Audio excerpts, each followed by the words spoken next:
We'd like to welcome each and every individual to Voices of Integrity with Young Men. And today, Luke gets to choose the topic. Luke, what's today's topic?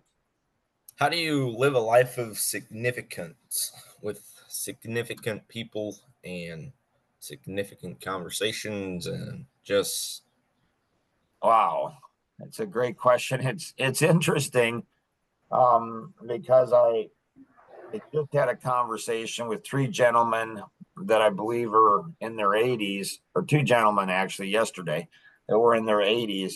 And I asked them this very question: how do you have significant conversation?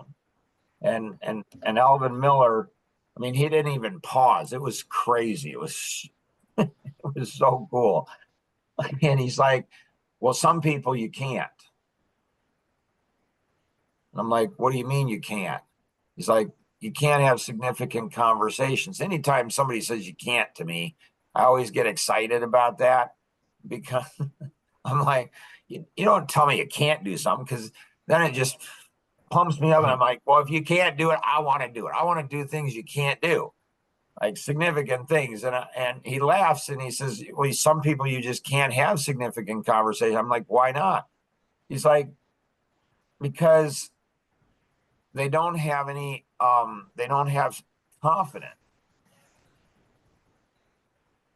And it hit me. I'm like, holy. I'm like, I'm like, you got to be kidding. I'm like, that's amazing, Alvin. I'm like, I never connected those two together. He's like, really, Mark? I know. I'm not the smartest, tool, sharpest tool in the tool shed. It's like, I'm not the brightest bulb. It's like, he just looked at me and it was funny because he's like, it's almost like, are you an idiot? And it was okay.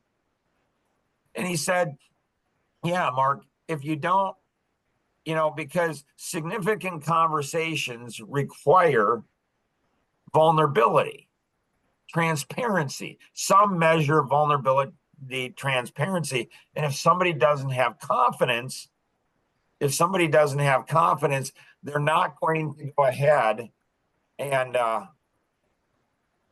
they're not going to go ahead and have significant conversations. They're going to try to avoid them at all costs. Like, wow. And my mind, go ahead. Is it that they only don't have confidence in themselves? That's all they don't have confidence in. Well, what's interesting about people is that, like, this is great for young men. Like, what a great topic, but not just for young men. I mean, it seems like every decade, when you turn 20, you turn 30, turn 40, turn 50, turn 60, like I just turned 60. And every decade, it seems like men go through like a confidence challenge. And so, how do you know a man, how do you know if a man doesn't have confidence? He talks a lot about himself. Well, he just talks a lot, period. He's always got an opinion on everything. He's always got a perspective about everything. He's always explaining himself. Always explain. Thank you. He's always explaining himself. I mean, I was talking to my wife yesterday, and one of the things that, when we went on a date it was Monday, actually. It was actually the anniversary of our oldest son's death 4 years ago. And she apologizes a lot. She says she's sorry. And it's like, and I said to her, I said, like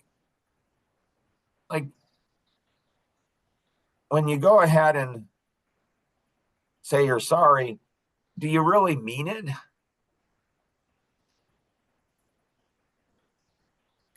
And then the whole thought, I mean, does this connect back into significance? It seems like it does. And so men who talk a lot, men who always have to know more than anybody else, always have an opinion. It's almost like like in the Law of Stupid, the video, it's like they're not even aware, and they typically don't have friends, and they don't have deep friendships, because whenever they're talking superficial surface stuff. And then what's weird about it is if they're married and have children, it's like they often want to go ahead. They want their wife to praise and acknowledge them a lot. So they want other people.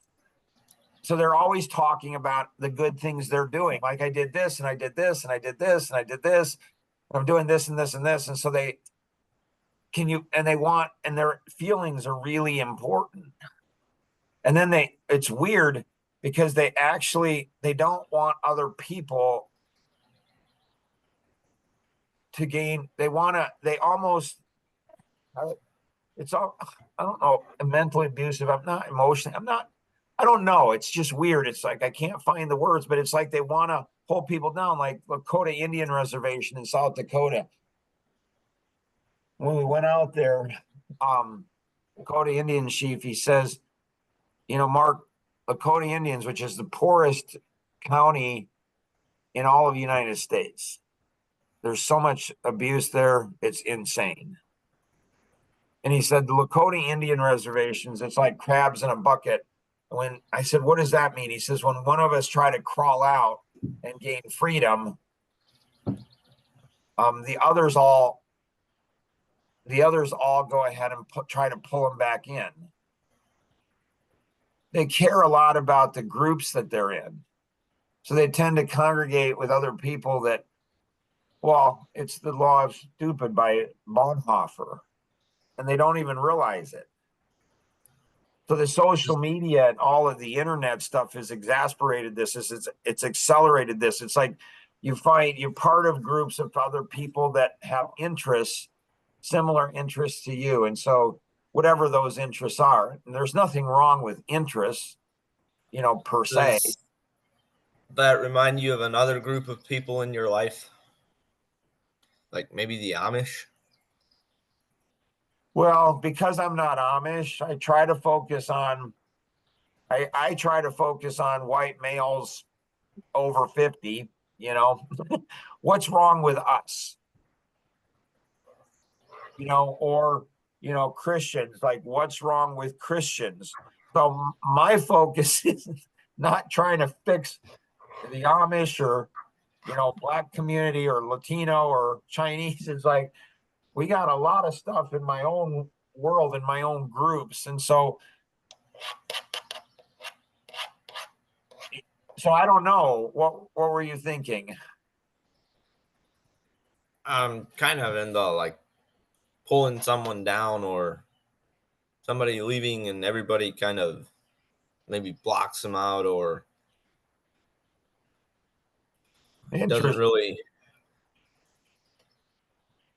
doesn't really help them go. That's for sure. Yeah, so I was raised Baptist, very conservative Baptist, actually very similar to Amish, and I can see that in the Baptist. And so it's like with children, it's almost like the dad, like he doesn't want his children to grow above his level of proficiency. So what's weird is they compliment other people a lot, hoping almost like, it was weird. I don't know. When I was in my 20s, I studied women a lot. I'm very interested in women. They're so intriguing to me. Like, it's like, why do they think the way they think?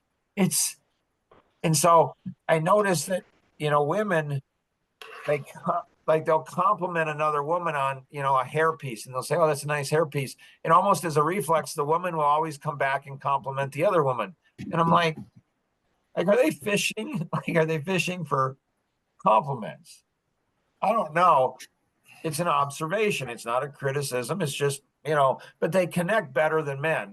Women tend to hunt in packs better. Like they tend to come together more, like easier. Men, often are lone wolves or lone lions. They're out there on their own. And so, like, my heart goes out to both men and women, but especially men who lack confidence.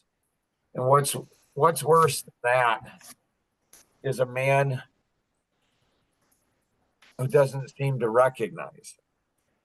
He doesn't seem to recognize, and it's like always somebody else's fault, and they don't even know it. Like they're always trying to fix somebody else. I wonder, wondering like, well, the brain just intrigues me, but I wonder if like the brain says some things for the brain that are just impossible for some people. It's like it doesn't seem to work, or that part of the brain just won't, they won't think, they won't talk about certain things, they just don't. It's just like their brain doesn't go there ever. See, and I think that's what Alvin was saying. I think that's what he was saying. It was like a Tom Kuntz moment. I got to ask Tom, like, Tom, people will say, I understand. And I know they don't, but I can't confront them and say, I don't think you really do. Like, they're like super sensitive. They're about themselves. And so they're just fragile. They're just super fragile. And so, that challenges me because of my life vision. Touch every single person in the world, one person at a time, make a huge difference in every aspect of their life in a really fun and exciting way. And yes, that's 8+ billion people. And it's like, so in Alvin, I was laughing yesterday. I just laughing like, I'm like, you're teasing and taunting me. Like he just looked at me and he laughed and he's like, but it's like, well, you can't, Mark, you just can't. Like, and that just stokes me up. I'm like, well, just because 8 billion people can't do it doesn't mean I can't do it. Like, there's got to be a way. Like, I'm a fixer. Like, I'm a fixer of things. So, do you have any idea how you would proceed to have a significant conversation with someone that is not self or not confident? See, thanks for asking. Because I was like, my 4-year-old granddaughter, Micaiah, she's like, I have an idea, Grandpa. So an idea, it's a new word. It's out there. It's real. An idea is much better than an idea. It's like an idea is like, an idea is like, this bad boy is going to work. So I was thinking about that with Alvin yesterday. And I'm like, so like everybody's got confidence in something. Do they? I think they do. It might be like what might look like something significant or not significant, might look like an insignificant conversation, but it might be the seed of a significant conversation. Like when somebody has an interest in, it could be fishing, it could be hunting, it could be, it could be clothes, it could be music, it could be like anything. Everybody's got some interest, some passion somewhere. And so like my grandkids, kids just in general, they're just passionate. Like, why are you passionate about that? What makes you like, what gets you excited? So I think it's having a conversation. I think it's having a conversation about something that they're interested in, and then looking at and saying, like, why does that interest you? So on the sorry, it's just like somebody shared with me, like, they're like, where they were talking to somebody they knew and they said, you never say you're sorry.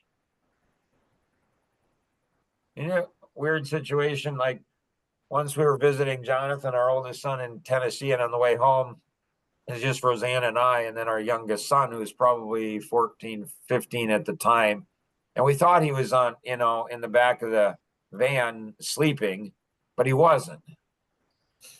And I remember driving. I remember very specifically driving, and Roseanne and I were in an argument, a discussion, but it wasn't loud. It was just like I wasn't, it just wasn't.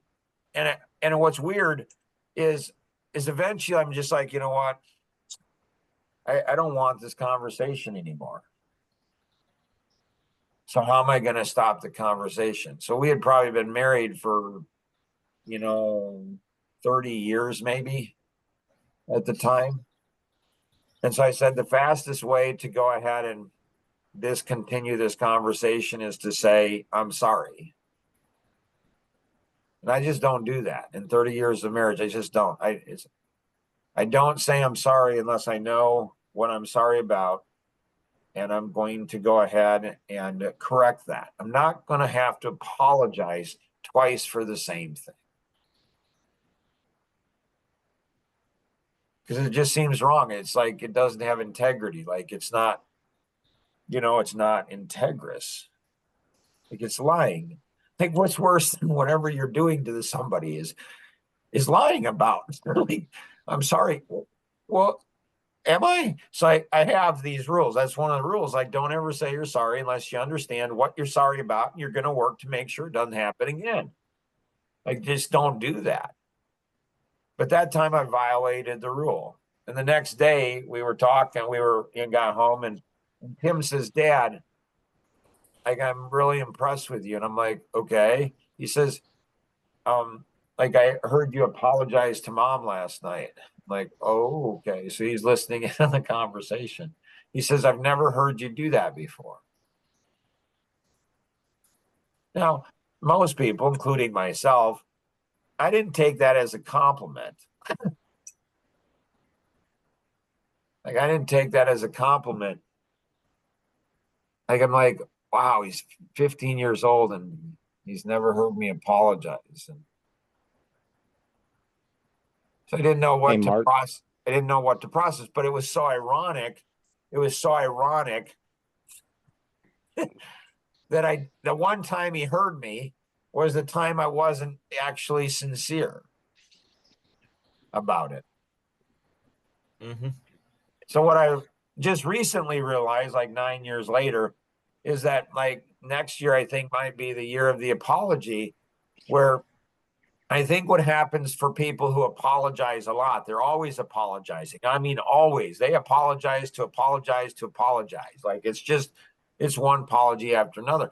I think Kenny was saying about the brain science. Like, I think the brain science is when somebody apologizes, I think there's a dopamine hit in their brain and they think that they're a good person. They're better than the other person. Like the self-righteousness kicks in. I think a lot of times people apologize to get an apology. Question mark. Yeah.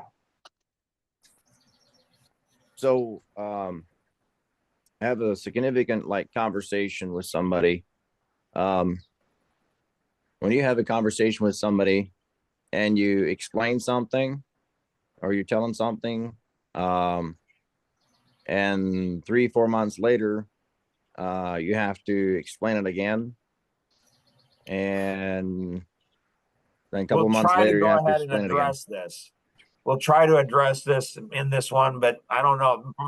We might have a part 2. So if you're listening, make a comment, communicate to the person, because this stuff is gold. I mean, I love discovering stuff. Like, I felt so stupid yesterday with Alvin. I did. Like, he's 83, I think it is. And I felt so stupid the way he looked at me, like, Mark, you didn't know this? You didn't connect the dots? I'm like, no.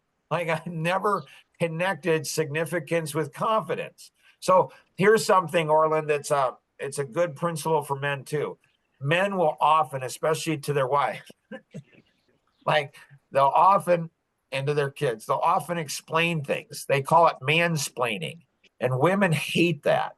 So if you're explaining something to somebody and they didn't ask for the explanation, there's a high probability they're not internalizing it. So with Tom Kuhn, like I asked him this very question. I was so frustrated. This would be a great video to watch on internalization. I asked him this question. I said, Tom, I'm so frustrated. He laughs and he's like, what are you frustrated about? I'm like I'm sharing something and it could be my wife or it could be any one of my 7 kids. It could be people I work with, could be clients. They're like, oh, I understand what you're saying. And it's like, no, you don't. You really don't understand what I'm saying. People dismiss things so fast. So I'm like, I don't understand why they do that and everything. And he said, and Tom's just like this. He said, oh, that's simple, Mark. I mean, I feel so stupid. And I love that feeling. See, this is, I think, if men learned how to do this, the women in life would love them. They would adore them. Men are like so egotistical. And so, like, you try to find a situation, and kids and grandkids, it's like my grandkids, when I say, Grandpa didn't know that. It's amazing. Man, they love that. So it's just like, because now I'm an equal with them. And my grandkids will listen to me far more, far more. Like my oldest grandson, Daniel, it's interesting because we were over at his house, celebrating my oldest daughter's birthday, and he brings out this book about robots. He knows so much more about robots than Grandpa does. But I didn't. This was before I didn't take that into a significant conversation, and I could have. Like he's talking on and on. Grandpa's eating, maybe looking at his phone, not paying a lot of attention, but Daniel seems to be fine with that. But I am. I'm like, so that robot, I am thinking about it. And so as men, we got to be careful when we explain something to people. Do they really are they really there wanting to listen? So in the internalization model, so I asked Tom, I'm like, oh my goodness, Tom. Like he says, they're not internalizing things, Mark. I'm like, so why don't they internalize things? And he's like, oh, I don't know that answer. I'm like, what? And this model came to me when I went to bed that night. When you look at this model, it's a simple model. Questions create awakening, or awakening create question. When we understand we're not that smart, we're not that caring, we're just not. When men understand that, oh my God, women love curious men. And so that creates, but we have to listen, not listen to share our wisdom and knowledge and insight. It's not to do that. It's not to make us look good. Like it's not that. That's not attractive. It's just not. And connecting it down into why, our own, like if we don't have a life vision, they say, best-selling book of all time says, without a vision, the people perish. And men in their homes should be having a vision. Men in their businesses and their careers should have a vision. And then that helps us when we ask questions, we have an awakening. What does every woman want? Dave Libby shared this. I'm like, what does every woman want from a man? And he said to be awakened. She wants to be like, wow, like that's amazing. And 39 years of marriage, like I'm still kind of wow. I love when wow, that's really interesting. That helps us to see new things, that gives us new insights, and reveals our intention. Art is deceitful and desperately wicked. Who can know it? It purifies us. We're not that smart. We're just not. And that leads to radically thinking different. That leads to leverage or new capabilities, which leads to internalization, which leads to change. one thought is you're a more righteous person if you're apologizing a lot. That's one way to think about it. Another way to think about it, if you're apologizing a lot, maybe you're not changing. You're just using your words. Well, that's kind of stupid as a man. You don't think your wife, you don't think your kids, you don't think your family, you don't think your friends, you don't think other people are going to know that? See that? They see it. Eventually they just get worn down and they're just like, so and so is just who they are. And that leads to doing something. Not talking, but doing. We're doing something. When you do something, and this whole thing came to me in my sleep, but the last piece wasn't failure. I couldn't figure out after you do it, what's the next thing? And Peter Miles, when I showed him the model, walked him through it, past president of Central, or past president of Rolls Royce, past board member of BMW. Like, these guys are freaking smart. Like, I go through the model and I'm missing this last piece here. And I said, I don't know what happens next. Again, it's a humility. Like Mark, you're brilliant because you went ahead and came up with a model. Not maybe at all. Maybe just God just gave it to me in my sleep. Like, it's a gift. I don't know. But then Peter's like, it's failure. And I'm like, that's what it is. I didn't know that. I didn't know that. So you don't, as a man, you don't bring people into your world by telling them what to do, explaining things. Like, how do you seduce them? How do you draw them in? How do you help them make to want it? Like a fish wants the bait. Man, I saw this big fish right outside of our dock yesterday. It's like, whoa. Like, how do you draw somebody in? How do you get them to where they want to learn? So there's probably a part 2 on this. I got to think. So hopefully this has been helpful.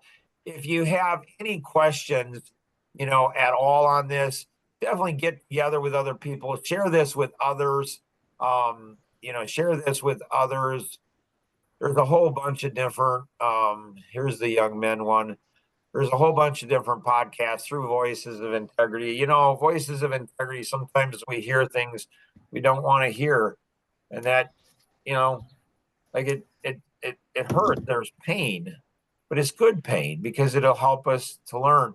So if you have any questions, connect with the individual who invited you to participate, with this, share this with 2 other people. And always remember, if you have any questions, you can call, also toll free 888-230-2300, outside the US 630-393-9909.